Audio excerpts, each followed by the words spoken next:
सैराट जो कि मराठी इंडस्ट्री की हाईएस्ट ग्रॉसिंग फिल्म है, वो महाराष्ट्र में 80 करोड़ का बिजनेस करती है। लेकिन उसी महाराष्ट्र में बॉलीवुड की धुरंधर 260 करोड़ का बिजनेस करती है। तेलुगु इंडस्ट्री के पुष्पा 2 250 करोड़ का एंड कन्नड़ा इंडस्ट्री की KGF 2 ऑलमोस्ट 150 करोड़ का। तो ये डेटा देखने के बाद मेरा और आपका एक ही क्वेश्चन है कि आखिर क्यों महाराष्ट्र में मराठी मूवी से ज्यादा बिजनेस बाकी लैंग्वेज की मूवीज करती है। तो आज की हमारी जो वीडियो है वो मराठी सिनेमा को ही डेडिकेटेड होने वाली है। और ऐसा नहीं है कि ये लोग घटिया फिल्में बनाते हैं। बालक बालक, फैंड्री, तुम्बाड़, किल्ला, कागन, आत्मा पैम्पलेट और ना जाने कितनी ही एक्स्ट्रा ऑर्डिनरी सिनेमा आपको मराठी इंडस्ट्री में देखने को मिल जाएगी। क्योंकि कुछ लोगों को लगता है अब मराठी फिल्में अच्छी बन रही हैं, मराठी फिल्में हमेशा अच्छी बन रही हैं। तो इस वीडियो में आपको बताएंगे कि कैसे मराठी इंडस्ट्री ने इंडिया में सिनेमा की शुरुआत की और कैसे अपने अर्ली ईयर्स में मराठी सिनेमा नेशनल और इंटरनेशनल लेवल पे अवार्ड्स भी जीता और तरह तरह के एप्रिसिएशंस भी गेन करे। साथ ही साथ हम आपको मराठी सिनेमा के गोल्डन पीरियड के बारे में भी बताएंगे और मराठी मूवीज की ग्रेटनेस पे भी डिटेल में बात करेंगे। और फिर एंड में हम इस बारे में भी बात करेंगे कि जो मराठी सिनेमा एक टाइम पे नेशनल और इंटरनेशनल अवार्ड जीत रहा था, आखिर कैसे उसी मराठी इंडस्ट्री की उसी की स्टेट में इतनी बुरी हालत हो गई कि महाराष्ट्र के लोग मराठी सिनेमा से ज्यादा हिंदी और इंग्लिश एंड साउथ फिल्मों को प्रेफरेंस देने लगे। और क्या आप सच में मराठी सिनेमा अच्छी फिल्में नहीं बनाता या फिर मराठी सिनेमा के डाउनफॉल का कोई और ही रीजन है? तो इन सारी चीजों पर आज की वीडियो में डिटेल में बात होगी और इसलिए अब ज्यादा टाइम वेस्ट ना करते हुए मराठी सिनेमा की कहानी शुरू से शुरू करते हैं। और वैसे भी इस वीडियो के लिए हमें कुणाल गडेकर भाई ने अनलिमिटेड लाइन्स बोला था इन द लास्ट 6 मंथ। सो ये वीडियो कुणाल भाई को डेडिकेटेड है। तो सबसे पहले बात करेंगे the golden period of Marathi industry की। सो आज से लगभग 100 साल पहले 3 मई 1913 को मुंबई के कोरोनेशन सिनेमा में पहली बार मराठी फिल्म राजा हरिश्चंद्र दिखाई जाती है। ये फिल्म पहली मराठी फिल्म होने के साथ साथ इंडियन सिनेमा की भी पहली फिल्म होती है और इस मूवी को बनाने वाले लेजेंड का नाम होता है दादा साहेब फाल्के। हाँ, वही जिन्हें फादर ऑफ इंडियन सिनेमा भी कहा जाता है। इस फिल्म को बनाने से पहले दादा साहेब फाल्के ने एक शॉर्ट क्लिप बनाई थी जिसमें एक कली से पौधा निकल रहा होता है और मेटाफोरिकली आगे जाके इसी पौधे से बहुत से टहनियां निकलती है जो कि इंडिया की अलग अलग फिल्म इंडस्ट्री का रूप लेती है। तो बेसिकली इंडियन सिनेमा की हर इंडस्ट्री, चाहे वो हिंदी हो, तमिल हो या फिर तेलुगु, सब डायरेक्टली और इनडायरेक्टली मराठी सिनेमा या यूं कहे दादा साहेब फाल्के की ही देन है। और तुम्हें पता ही होगा दादा साहेब फाल्के पर आमिर खान एक बायोपिक भी बनाने वाले, लेकिन तुम्हें वेट करने की जरूरत नहीं है क्योंकि मराठी सिनेमा ने ऑलरेडी दादा साहेब फाल्के पर masterpiece film Harishchandra ji factory बना रखी है। तो अब वीडियो में आगे चले तो 1913 से लेकर 1930 तक मराठी सिनेमा में साइलेंट मूवीज बनती है और इन साइलेंट मूवीज में मोस्टली फिल्में इंडियन हिस्ट्री और माइथोलॉजी पे बेस्ड होती है। उसके बाद 1932 में शांताराम नाम के डायरेक्टर अयोध्येचा राजा नाम की एक फिल्म लेके आते हैं जो मराठी सिनेमा की पहली साउंड फिल्म होती है। और ये वी शांताराम नाम को याद रखना क्योंकि आगे जाके इन्होंने मराठी सिनेमा के डेवलपमेंट के लिए बहुत कुछ किया होता है जिसके बारे में हम आगे बात करेंगे। बट फिलहाल मुद्दे पे आए तो 1932 में मराठी सिनेमा के अंदर फर्स्ट साउंड फिल्म बनने के बाद 1936 में संत तुकाराम नाम की एक फिल्म आती है जो 1937 में वेनिस फिल्म फेस्टिवल में बेस्ट फिल्म का अवार्ड भी जीत के आती है। और उस टाइम पे पहली इंडियन फिल्म होती है जिसने वेनिस फिल्म फेस्टिवल में बेस्ट मूवी का अवार्ड जीता होता है। 1954 में जब पहली बार नेशनल अवार्ड को ऑर्गेनाइज किया गया था तो तब भी जिस पहली फिल्म को भी फर्स्ट टाइम बेस्ट फिल्म का नेशनल अवार्ड मिला था वो भी एक मराठी फिल्म ही थी जिसका नाम था श्यामची आई। तो बेसिकली उस टाइम की जो मराठी सिनेमा थी बहुत तेज रफ्तार से ग्रो कर रही थी और 1970 और 1980 आते आते मराठी फिल्म इंडस्ट्री अपनी पीक पे होती है क्योंकि इस टाइम पे मराठी इंडस्ट्री में बहुत से लेजेंडरी आर्टिस्ट एक्टिवली वर्क कर रहे होते हैं जैसे कि वी शांताराम, अनंत माने या फिर राजदत्त। साथ ही साथ बहुत से आइकॉनिक फिल्में भी बन रही होती है लाइक अनंत माने की सवाल मजा आई का और लेजेंडरी डायरेक्टर वी शांताराम की पिंजरा जो मराठी इंडस्ट्री की पहली कलरफुल फिल्म होती है और यह फिल्म पुणे के थिएटर्स में 134 वीक्स तक लगातार चलती है। तो उस दौरान बहुत से लेजेंडरी डायरेक्टर्स एक्टिव होते हैं फिल्म इंडस्ट्री में, साथ ही साथ बहुत से लेजेंडरी एक्टर्स भी एक्टिव होते हैं जैसे कि अशोक श्रॉफ या फिर दादा कुंडके या फिर लक्ष्मीकांत बेर्डे जिनको आपने काफी सारे बॉलीवुड मूवीज में भी देखा होगा। तो ये तीनों ऐसे एक्टर्स थे जो अपनी कॉमेडी मूवीज या यूं कहें कॉमिक रोल्स की वजह से फेमस हुए थे और उस टाइम पे इनकी हाइप महाराष्ट्र में इतनी होती थी कि लोग पागलों की तरह इनकी movies first day first show देखने जाते थे। तो देखो 1960 से 1990 के बीच का जो एरा था ना, उस टाइम पे बहुत से लेजेंडरी डायरेक्टर्स और एक्टर्स एक्टिव थे, लेकिन उस टाइम पे मराठी इंडस्ट्री में पैसे की इतनी कमी होती थी कि बहुत से बड़े डायरेक्टर्स अब धीरे धीरे फिल्में बनाना ही छोड़ने लगे थे। इसलिए उस टाइम के लेजेंडरी मराठी डायरेक्टर वी शांताराम ने स्टेट गवर्नमेंट को अप्रोच किया ताकि गवर्नमेंट मराठी इंडस्ट्री के टैक्स के मामले में थोड़ी छूट दे सके। उसके बाद महाराष्ट्र की गवर्नमेंट टैक्स रिफंड स्कीम लेके आई जिसकी वजह से मराठी इंडस्ट्री के अंदर फिल्म प्रोडक्शन को बहुत ज्यादा बूस्ट मिला। लेकिन बहुत लोगों का मानना था कि 1960 से 1990 तक का जो टाइम था वो मराठी सिनेमा का गोल्डन टाइम था। उसके बाद मराठी इंडस्ट्री में अच्छा कंटेंट बनना ही बंद हो गया। तो अब क्वेश्चन ये आता है कि क्या आप सच में मराठी इंडस्ट्री में अच्छा कंटेंट नहीं बनता? तो मैं कहूंगा कि ऑफ कोर्स नॉट, क्योंकि मेरे ओपिनियन में मराठी सिनेमा आज भी बहुत पावरफुल कंटेंट बनाता है। तो मराठी सिनेमा को ऐसे मान सकते हो जैसे साउथ में मलयालम इंडस्ट्री। लेकिन होता कुछ ऐसा है कि जिसका मार्केट बहुत छोटा है, उस इंडस्ट्री में पैसा भी बहुत लिमिटेड होता है, बट वो कंटेंट हमेशा सॉलिड बनाते हैं। वैसे ही नॉर्थ में मराठी इंडस्ट्री है जिसका मार्केट छोटा है, पैसे लिमिटेड है, बट कंटेंट तगड़ा है। और कितना तगड़ा बनाते हैं अब उस चीज पर भी हम डिटेल में बात करेंगे।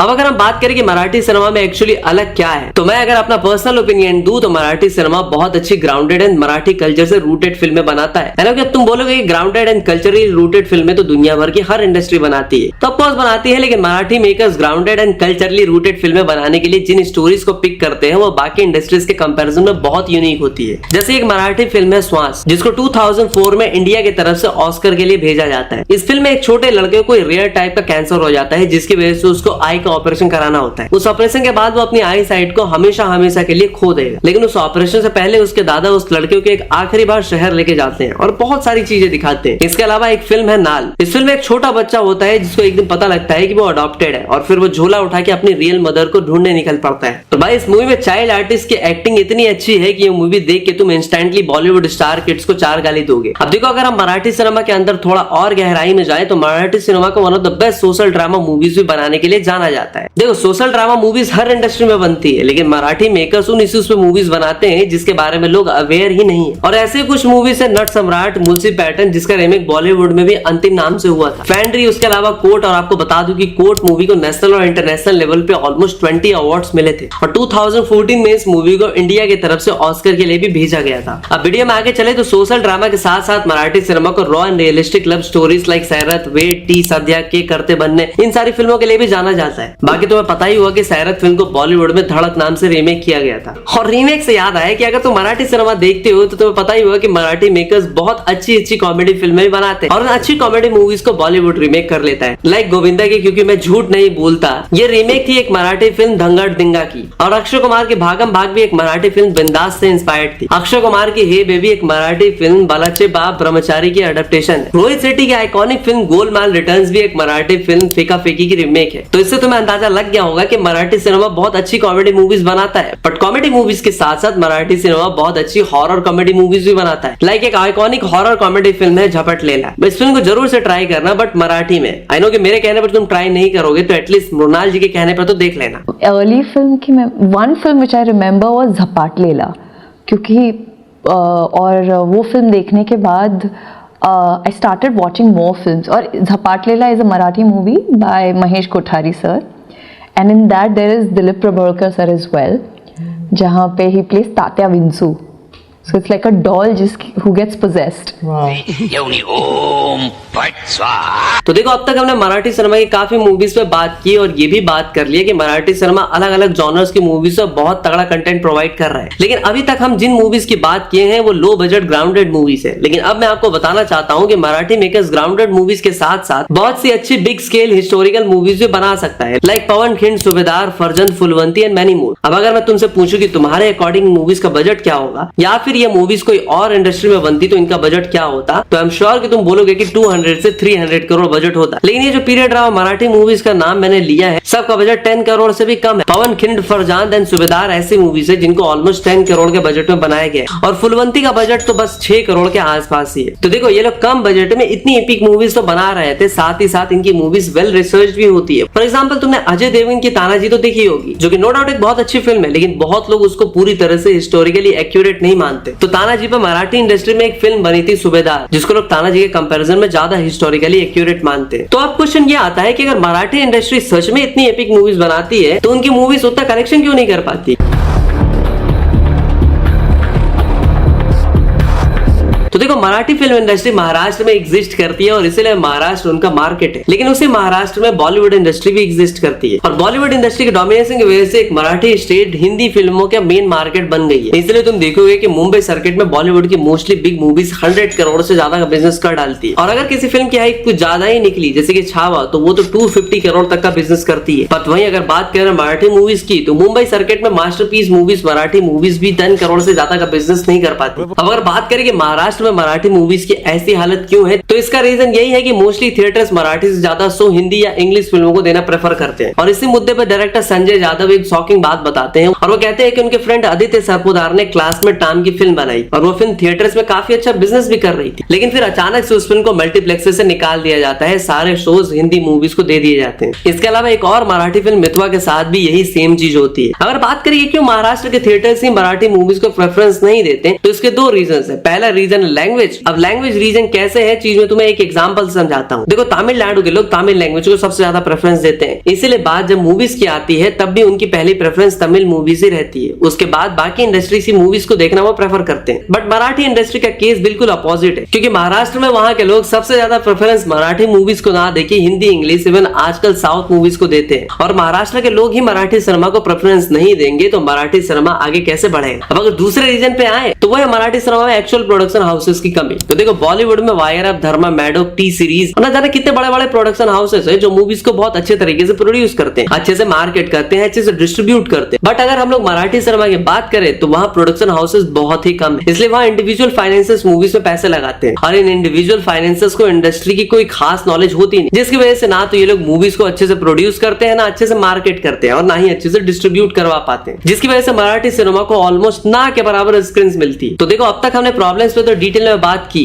बट अब बारी है सॉल्यूशंस की। तो देखो, एक बहुत ही सिंपल सा सॉल्यूशन है मराठी सिनेमा को अगर नेशनल लेवल पे कन्नड़ा या मलयालम इंडस्ट्री की तरह अपना नाम बनाना है तो उन्हें दो चीजें करनी होगी। पहला, मूवीज की मार्केटिंग में बहुत पैसा लगाना होगा ताकि लोगों में मराठी मूवीज को लेकर अवेयरनेस बढ़े। दूसरी, मराठी सिनेमा को एक ऐसे फेस की जरूरत है जो उन्हें नेशनल लेवल पे रिप्रेजेंट कर सके। लाइक यश की केजीएफ आने से पहले कन्नड़ा इंडस्ट्री के पास कोई ऐसा फेस नहीं था जो उन्हें नेशनल लेवल पे रिप्रेजेंट कर सके, लेकिन जैसे ही यश केजीएफ से बिग स्टार बने तो ऑटोमेटिकली उसने खुद की पॉपुलैरिटी के साथ साथ कन्नड़ा इंडस्ट्री की पॉपुलैरिटी को भी इंक्रीज करा। और सेम चीज एक टाइम पे रजनीकांत ने तमिल सिनेमा के लिए किया था, सेम चीज प्रभास ने तेलुगु सिनेमा के लिए किया। तो भले ही तुम स्टार वर्शिप कल्चर के अगेंस्ट हो, लेकिन इंडस्ट्री में एक सुपरस्टार का होना इंडस्ट्री को बहुत बेनिफिट्स दे सकता है। अब अगर बात करें कि मराठी इंडस्ट्री का फेस कौन बन सकता है, तो अगर मैं अपना पर्सनल ओपिनियन दूं तो ये काम रितेश देशमुख कर सकते हैं, क्योंकि Ritesh Deshmukh already India wide काफी पॉपुलर है। उन्होंने मराठी इंडस्ट्री में लई भरी, वेद जैसे बिग ब्लॉकबस्टर फिल्में भी दी है। उनकी जो अभी फिल्म आई है ना राजा शिवाजी, वो अगर अच्छी ठीक ठाक चल गई तो फिर मराठी सिनेमा का गेम बदल सकता है, क्योंकि इस फिल्म को रितेश देशमुख ने हिंदी और मराठी दो लैंग्वेजेस में बनाया है। अब देखो, महाराष्ट्र में तो ये फिल्म मराठी में रिलीज होगी, लेकिन बाकी स्टेट्स में इस फिल्म को हिंदी में भी रिलीज किया जाएगा, जिससे फिल्म बाकी स्टेट्स में भी मराठी मूवीज का मार्केट क्रिएट करने में हेल्प करेगी। लेकिन बाकी स्टेट्स में मराठी मूवीज का मार्केट सिर्फ एक फिल्म से क्रिएट नहीं होगा, उन्हें बैक टू बैक ऐसी मूवीज ही लानी होगी और उन मूवीज को महाराष्ट्र के साथ साथ बाकी स्टेट्स में भी रिलीज करना होगा। तो ये थी भाई मराठी इंडस्ट्री पे एक डिटेल केस स्टडी। वैसे वीडियो पसंद आई हो, थोड़ी सी भी पसंद आई हो तो इसे लाइक करना और आगे बढ़ाना। तो मैं मिलता हूँ आपसे अगली वीडियो में, तब तक के लिए हर हर महादेव।